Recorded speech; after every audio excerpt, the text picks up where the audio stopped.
Dünya Uyghur Qurultayının rəisi Dolqun Aysanın hayati və siyasi körəş yolu bayan qılınğan Xitayning Erkinlik Tozuqi namlıq əsər yaqında nəşr qılınğandan keyin oqurmanlarning qizg'in olqishiga erishgan edi.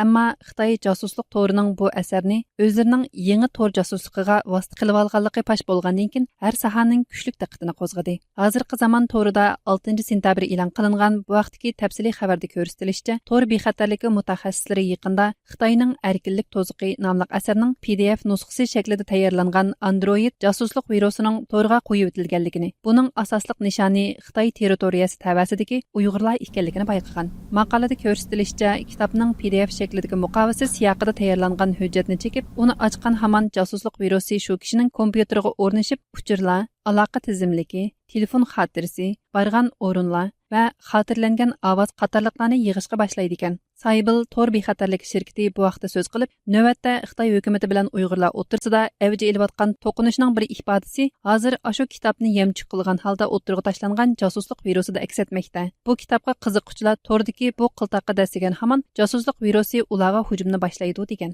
Tadqiqotchilar yana bu josusluq virusining o'zi chaplashgan telefon yoki kompyuterdan asli egasiga bildirmasdan telefon berish yoki telefonni elish, uchur yo'llash yoki topshirilish iqtidori borligini, josusluq virusining yana ekran va kamera mazmunlarini suratga tortib, bosh apparatga yo'llab berdiganligini bayqagan. Ma'lum bo'lishicha, bu josusluq virusi Google Play Store'ning sirtidagi manbadan tarqatilgan bo'lib, bu xildagi yova manbalarni ziyorat qilganda qattiq ehtiyot qilish alohida zarur ekan.